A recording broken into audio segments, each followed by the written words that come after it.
This is the best mascara I have ever used in my life. Closer to my dreams. I'm getting higher, feeling in my sleep.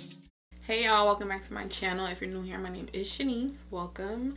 Today's video is going to be the top 10 beauty products that I cannot live without. Now, I know that sounds a little dramatic, can't live without, you know, but in all seriousness, all these products that I'm going to be mentioning today are products that I just keep going back to no matter all the new products that I try. You guys know, like, I have a lot of makeup products and beauty products, but these are the top 10 makeup items that I always repurchase and reuse throughout the years. So if you guys would like to see the top 10 beauty products that I cannot live without, then just continue watching. Okay, so I'm not going to be mentioning them in any specific order. I'm just going to get right into it. I'm also going to have all the products listed down below in the description box in the same order that I mentioned them in case you guys want to check them out for yourself, give them a try. So the first product is the Charlotte Tilbury Magic Cream. You guys know I like to be honest with you guys. It is a little pricey, but honestly, for the price and how long it lasts and how good it is, I think it's 100% worth it. So the Charlotte Tilbury Magic Cream is just a facial moisturizing cream. For me, I mostly use it as a prep to my makeup. Whenever I use it, I always apply it before foundation, and sometimes honestly I skip primer with it because it's so moisturizing. It makes your skin so luminous and so soft. So I also know that skin texture and complexion, a lot of things play into why people like products and things like that. For me, I do have combination skin.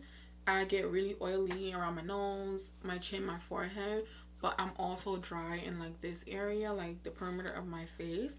But for me, this is super hydrating and it moisturizes my skin so well. So I know I said I was not mentioning the products in any specific order, but since we're with Charlotte Tilbury, I might as well continue with her products. Next is her Airbrush Flawless Setting Spray. I had to slow myself down and say that. So almost every single time I do my makeup, I use this setting spray. I try so hard to use other ones, and there are other good setting sprays out there, but I always gravitate towards this one. It literally leaves your skin looking so flawless. It melts everything together. Even if, like, let's say I try a new product and it leaves like my under eyes looking a little, you know, a little dry, a little questionable, if I spray this on top of it, it just melts everything together. It locks everything in. It looks so good. It's not a matte finish setting spray, so if you're looking for a more matte look, then you might want to use this and then something else on top of it. But I always use this, even if I go in with a different one on top of it. This is a staple in my makeup routine. It's a staple in my makeup collection. I will continue to purchase it. I don't think I'm ever going to stop using this, you guys. It's so good. We have another Charlotte Tilbury. So this is the Charlotte Tilbury Airbrush Flawless Finish Complexion Perfecting Micro Powder. And this is always the last step in my makeup whenever I use it. I mainly focus it on my chin, under my eyes, and on my forehead. And this adds that extra layer of smoothness, of perfection, flawlessness to your look. If you feel like when you finish your makeup, like, it looks good, but you just need that extra, like, oomph, that extra layer of smoothness, a little highlight under your eye, this is the go-to powder. I also put this in my purse sometimes, so if I get a little oily when I go out, literally take a powder puff and I blot under my eyes, around my nose, and it just brings the makeup back to life. It's really smoothing, really nice, really good product. So the next item is a makeup brush. So this is the Morphe E13 brush. I'm praying that when I go to link this for you guys, that they still sell it somewhere. When I bought them, did I get them from the, I don't remember if I bought them from the actual Morphe store or if I got them from Ulta, but I'm thinking I ordered them from Morphe.com. It's a small brush, but it has so many uses. I literally have, let me see how many of them. So I thought I had more, but you guys, I own 4 of them. I honestly feel like I had more, but I probably left them somewhere or something. But right now I have 4 of these. When I ordered them, I think I bought 6 or 7 of them at the same time because I bought one to try out and it was just so good. I use it to blend out the concealer under my brows whenever I do my makeup. I use them for eyeshadow sometimes. I use them to apply concealer on my under eyes whenever I'm using like a concealer that doesn't come with the applicator.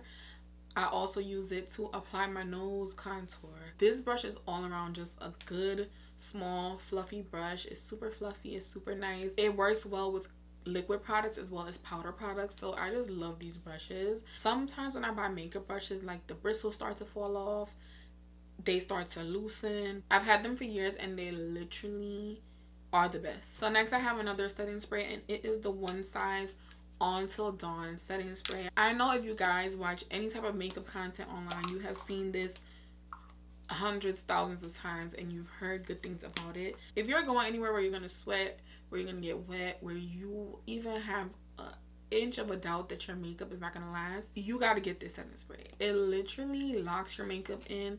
Your makeup does not move unless you want it to move. I don't know what Patrick Star put in this, but yeah. Next up we have the Sonia Kashuk. I never knew how to say the last name. Sonia Kashuk. Sonia Kashuk. I don't know how to say it, but y'all know what I'm talking about. The Sonia Kashuk marbled beauty sponges. These beauty sponges are so soft. Even before you wet them, they're so soft, and they get super big when you wet them. They're just good makeup sponges. I know sponges, people feel like, oh, you can buy makeup sponge from anywhere, but no. You can, but you can't, because the sponges have different textures. They have different densities. I hate buying a makeup sponge and it's so stiff.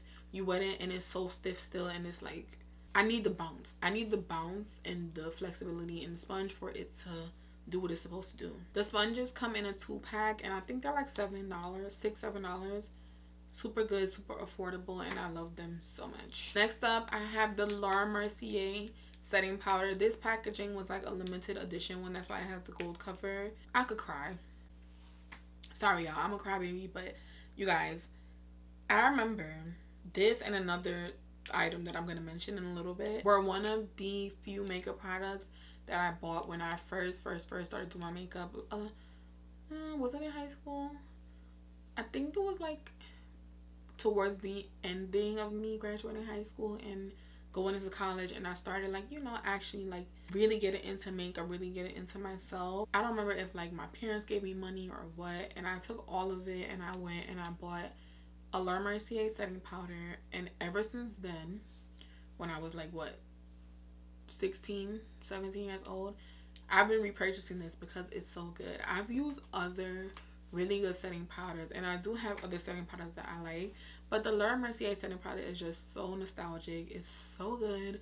It's so fine, and it just blurs your under eyes so good. So whenever I reach for a setting powder, or let's say I lost all my makeup today, I think that I will buy the Mercier setting powder first over all the other ones that I've tried. Not that they're not good. I've tried other good ones, but this is just one that I feel like is just a classic. Also, another holy grail of mine, the NARS Natural Radiant Foundation. It applies like a dream. It blends out like a dream. It's just so good. When I know that I don't have time to waste on blending, I don't have time to waste on fixing colors because my foundation is a little too light. I mean, sometimes, you know, if my foundation a little too light, a little too dark, I could fix it up. But with this, if I know like I just want to pick up something that's a perfect match, I don't gotta play around, I just gotta get out the door quick, do my little quick beat, I use this. And I noticed that a lot of the times when I see what products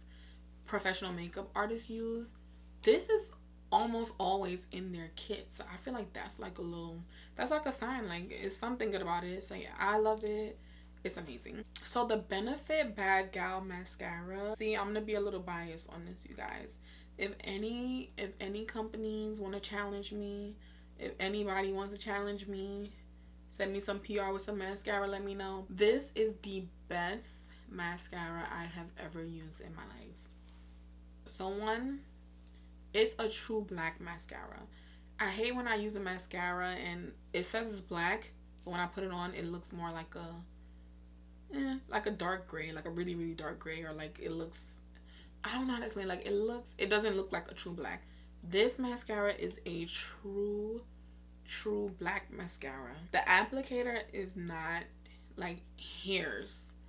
Sometimes those applicators that are like really bushy, really hairy, it gets too messy. The bristles are super small, so your application is super precise whenever you use it. I rarely get like smudges when I use it, and it's so good for your top and your bottom lashes. A lot of mascaras that I've used, they work good on my top lashes, but when I get to the bottom, it's literally mascara just smudge all in here because the applicator is too big or it's too fluffy or something. But this mascara is a 10 out of 10. I love it. Okay, so our last makeup fave, the M.A.C lip liner in the color Chestnut. Once again, I feel like this is really sentimental to me. So I remember, so this was even before the Mercier. I remember when I first started like getting into like lip combos and like, cause for a long time when I was younger, I didn't know nothing about no lip combo back in the days. All I knew was to get the clear gloss from the beauty supply store or the 99-cent store, put it on, get your lips real glossy. I feel like we used to drag it a little bit with the lip gloss.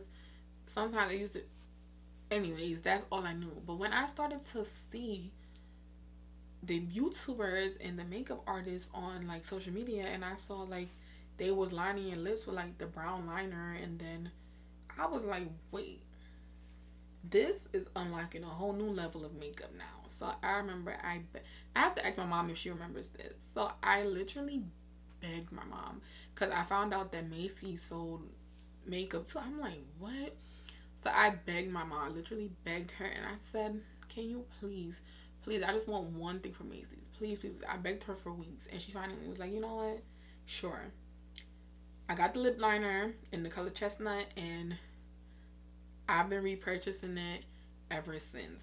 But now that I've been like, you know, exposed to other brands, I've used other lip liners, they do take longer to finish for me. But before, I would go through one of these in like a month or less. But it's so good. The M.A.C lip liners, they apply so creamy, so nice. All you need is a good sharpener. You sharpen it, it's good. The color Chestnut, I feel like works really good on a lot of brown girls. It looks so good. Okay, you guys, so those are the 10 beauty products that I cannot live without. I love all these products so much. I hope you guys check them out. Maybe try a few of them. Come back and let me know your thoughts on them if you love them as much as I do. Thank you guys so much for watching. I hope you guys enjoyed this video. If you did, please don't forget to like, comment, and subscribe. And I will see you guys in my next video. Bye.